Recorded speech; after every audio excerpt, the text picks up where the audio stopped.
أعوذ بالله من الشيطان الرجيم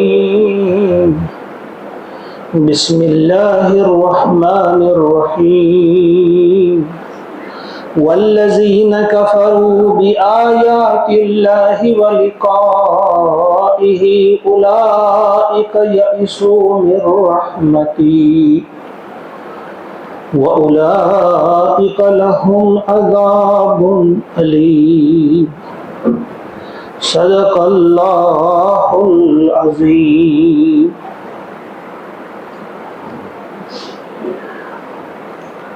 سورۃ العنکبوت آیت نمبر 23 والذین کفروا، اور جن لوگوں نے کفر کیا، انکار کیا، بآیات اللہ، اللہ کی آیات کا، اللہ کی نشانیوں کا جنہوں نے انکار کیا، وَلِقَائِهِ، اور اس کی ملاقات کا، اللہ تعالیٰ کی نشانیوں اور اس کی ملاقات کا جن لوگوں نے انکار کیا، اولئک، وہی لوگ ہیں، یئسوا، جو نا امید ہوئے ہیں، جو مایوس ہوئے، من رحمتی، میری رحمت سے، وَأُولَئِكَ، اور یہی لوگ ہیں، لہم، ان کے لیے ہے، عذاب علیم، دردناک عذاب۔ پچھلے درس میں نے کہا تھا آیت نمبر 19 سے، اولم یروا کیف یبدئ اللہ الخلق، یعنی جو ابراہیم علیہ السلام کا قصہ بیان کیا جا رہا ہے، ابراہیم علیہ السلام کیا کہہ رہے ہیں اپنی قوم سے، ان کی تقریر جو چل رہی تھی، تو یہاں بیچ میں آیت نمبر 19 سے آیت نمبر 23 تک، 23 تک، یہ بیچ میں اللہ تبارک و تعالیٰ کا اپنا کلام ہے، یعنی بیچ میں جملہ معترضہ جسے کہتے ہیں، اس کے طور پہ اللہ تعالیٰ نے اپنی کچھ ضروری ہدایات، ضروری باتیں فرمائی ہیں بیچ میں، تو یہاں وہ ختم ہو جاتا ہے۔ اب آیت نمبر 24 سے پھر وہی کلام شروع ہو رہا ہے کہ جو ابراہیم علیہ السلام خطاب کر رہے تھے، بہترین طریقے سے سمجھا رہے تھے، اب اس کے جواب میں کیا کہہ رہی ہے اس کی قوم۔ اب اس آیت نمبر 24 میں اس کا ہم تذکرہ پڑھیں گے۔ اس سے پہلے اختتام ہوا اللہ کے کلام کا اس حکم سے کہ جو لوگ بھی انکار کریں گے، جو بھی انکار کریں گے اللہ کی آیات کا، اللہ کی نشانیوں کا اور اس کی ملاقات کا، تو وہ مایوس ہوئے میری رحمت سے، یعنی انہیں کوئی حق ہی نہیں آپ کی وہ میری رحمت کی امیدوار رہی۔ آخرت میں، دنیا میں تو ہر ایک کے لیے رحمت ہے، چھائی ہوئی ہے ہر چیز پہ اللہ کی رحمت دنیا میں، ہر ایک کے لیے، وہ کوئی مومن ہو یا کافر ہو، کوئی انتہائی نیک ہو یا گناہ گار ہو، کیونکہ یہ کھیتی ہے، اور آخرت میں کھیتی نہیں ہوگی بلکہ وہاں ہمارے سامنے اس کھیتی کو کاٹنا ہوگا، نتائج ہوں گے، رزلٹ ہوگا وہاں پہ رحمت کا امیدوار کون ہوگا؟ جو اس کا صحیح امیدوار ہوگا، جس نے اللہ تبارک و تعالیٰ کی ہدایات کا یہاں دھیان رکھا ہوگا، جس نے اللہ کی آیات کا انکار نہ کیا ہو، جس نے اللہ کی ملاقات کا انکار نہ کیا ہو۔ جنہوں نے اللہ کی آیات کا، اللہ کی ملاقات کا انکار کیا ہو، وہ کسی بھی رحمت کے مستحق وہاں پہ نہیں، وہ کتنا چلائیں وہاں پہ رحم رحم رحم، لیکن کوئی رحم نہیں کیا جائے گا۔ وہ احادیث پاک کئی بار میں نے یہاں بیان کیا ہے کہ جب ان کو چلایا جائے گا، جھگڑے پھاڑ دیے جائیں گے، خون بہہ رہا ہوگا، زنجیروں میں جکڑے ہوں گے، وہ وہاں رحم رحم کی اپیل کریں گے، لیکن ان سے کہا جائے گا آج تمہارے لیے کوئی رحم نہیں۔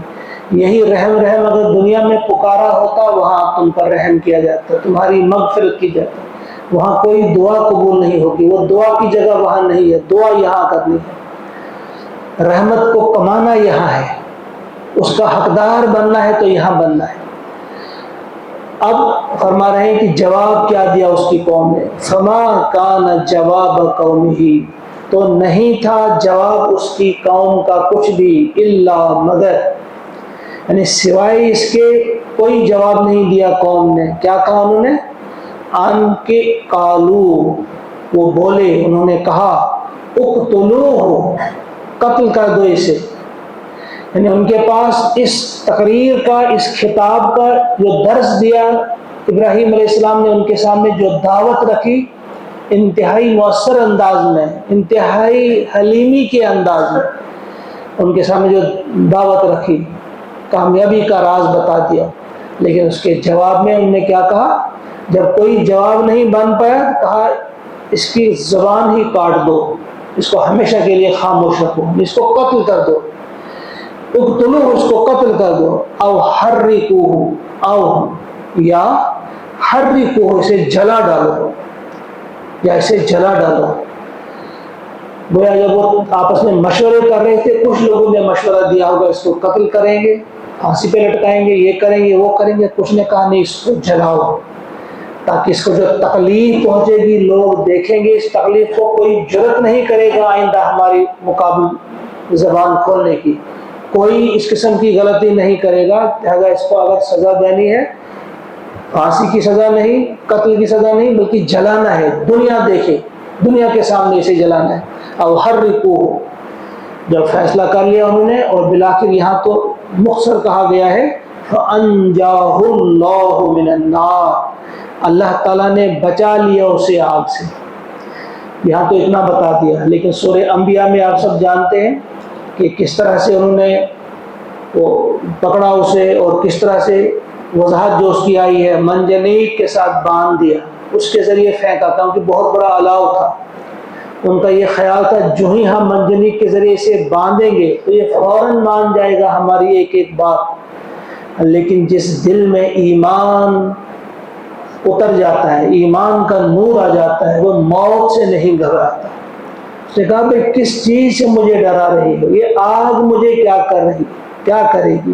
اس آگ کا خالق جو ہے، میں اسی کے لیے اس آگ میں کودنے کے لیے تیار ہوں.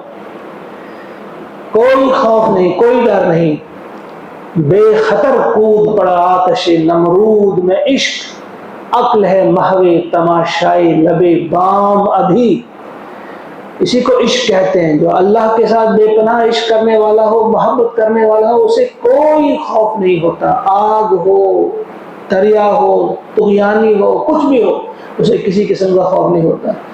تو کیا کہا؟ جو ہی اس کو آگ میں پھینک دیا گیا.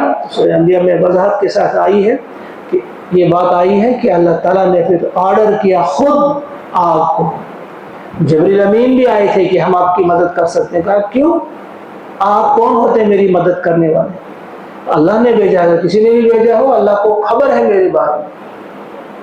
ہر ایک کی مدد، کسی کی مدد نہیں لی، صرف کہا حسبنا اللہ و نعم الوکیل. کہا میرے لیے تو کافی ہے اللہ، وہ دیکھتا ہے، وہ جانتا ہے، اسے معلوم ہے کہ میرے ساتھ اگر ایسا ہو رہا ہے تو کیوں ہو رہا ہے. بس اتنا کہا تو پھر اللہ تعالیٰ کی رحمت جوش میں آئی.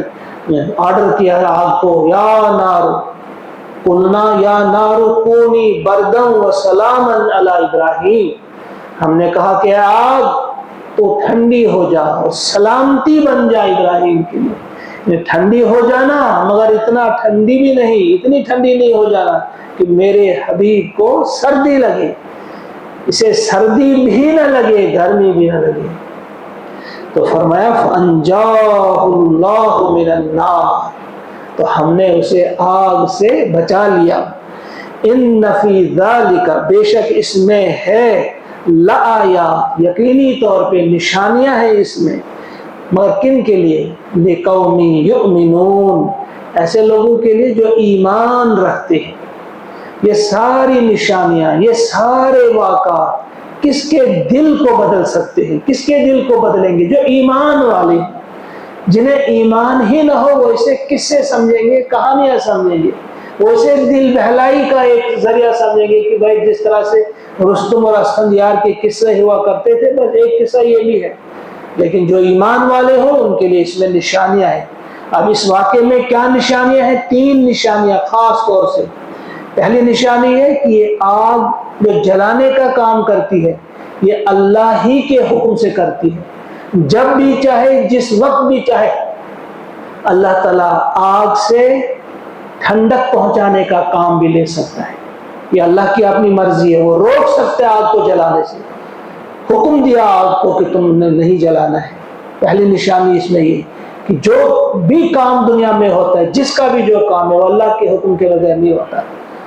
جب بھی خرق عادت کوئی واقع ہوتا ہے، کوئی غیر معمولی اس قسم کا واقع ہوتا ہے، بہت کم ہوتے ہیں۔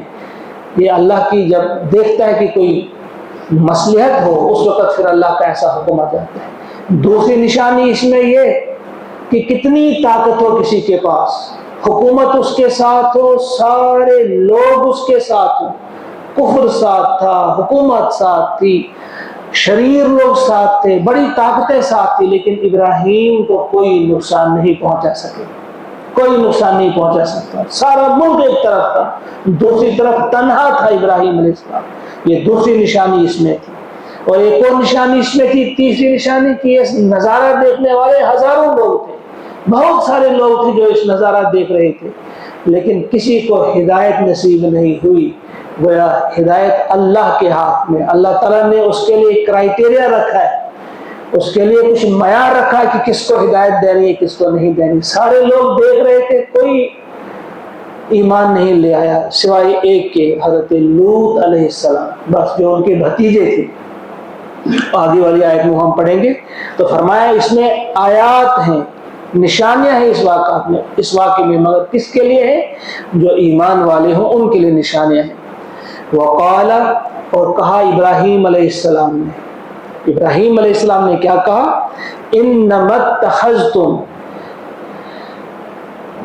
بے شک تم نے بنا لیے ہیں، من دون اللہ، اللہ کو چھوڑ کر، اللہ کے مقابلے میں یا اللہ کو چھوڑ کر تم نے بنا لیے ہیں اوثانا، بہت سارے بت، وثن کی جمع سے میں نے پچھلی بار وضاحت کی تھی۔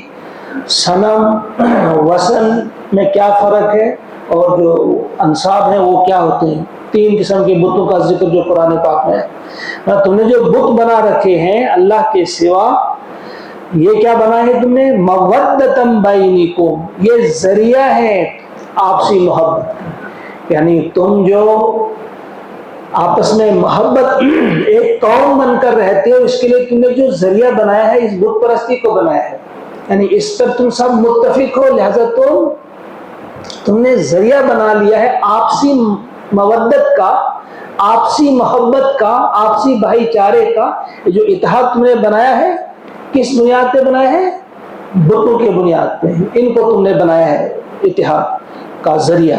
فی الحیات دنیا، دنیا میں، کہ دنیا میں تو تم نے ایسا کیا، یہاں آپس میں ایک اتحاد کیا، اتفاق کیا بتوں کے ذریعے، لیکن سنو، ثم یوم القیامت، پھر قیامت کے دن کیا ہوگا؟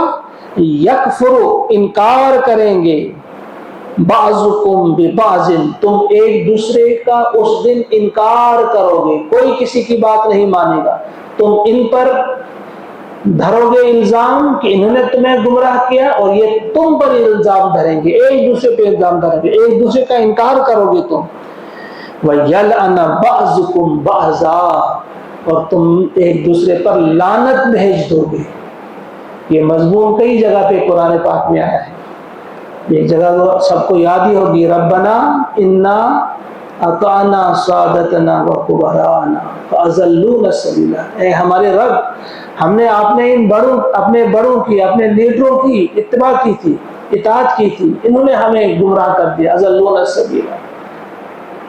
ربنا آتہم ضعفین من العذاب، اے اللہ اب انہیں دوہرا عذاب دے دے، انہیں دوہرا عذاب دے دے، وَلْعَنْهُمْ لَعْنًا كَبِيرًا، اور ان پر لعنت بھیج دے، اور بڑی لعنت بھیج دے۔ اسی طرح سے کئی اور مقامات پہ اس منظر کو ہمارے سامنے اللہ تعالیٰ نے رکھا ہے کہ ایک دوسرے پہ لعنت بھیجیں گے وہ۔ تو یہاں وہی بات کہی کہ یہاں تو تم نے ان کو بنایا ہے ذریعہ آپسی مودت کا، آپسی محبت کا، آپسی اتحاد اور اتفاق کا، تم نے اس کو بنایا ہے ذریعہ، لیکن سنو، آخرت میں تم ایک دوسرے کا انکار کرو گے، صرف انکار ہی نہیں کرو گے بلکہ ایک دوسرے پہ لعنت بھیجو گے۔ وَيَلْعَنَ بَعْضُكُمْ بَعْضًا وَمَأْوَاكُمُ النَّارُ، اور تمہارا مأوا، تمہارا ٹھکانہ ہوگا آگ، جہنم تمہارا ٹھکانہ ہوگا۔ وَمَا لَكُمْ، اور کوئی نہیں ہوگا تمہارے لیے، من ناصرین، مددگاروں میں سے، یعنی کوئی بھی مددگار تمہیں وہاں نہیں ملے گا، تمہاری مدد کرنے والا کوئی نہیں ہوگا۔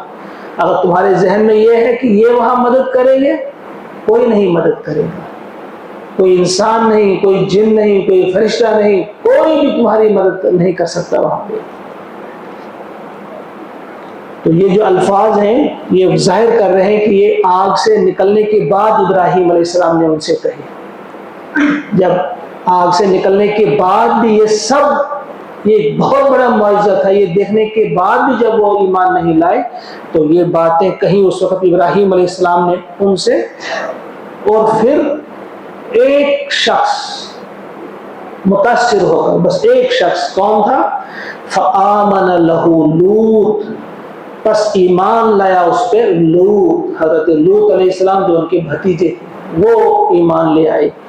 تو یہاں مفسرین نے اس کی وضاحت کی ہے کہ اس کا مطلب کہیں یہ نہ سمجھا جائے، کیونکہ لوط علیہ السلام بعد میں نبی بنے، کہیں یہ نہ سمجھا جائے کہ اس سے پہلے وہ بتوں کی پرستش کرتے تھے، ایسا نہیں ہے کہ نبی جو بھی بنا ہے وہ نبوت سے پہلے بھی، نبوت کے اعلان سے پہلے بھی اس سے کبھی بتوں کی پرستش نہیں ہوئی ہے۔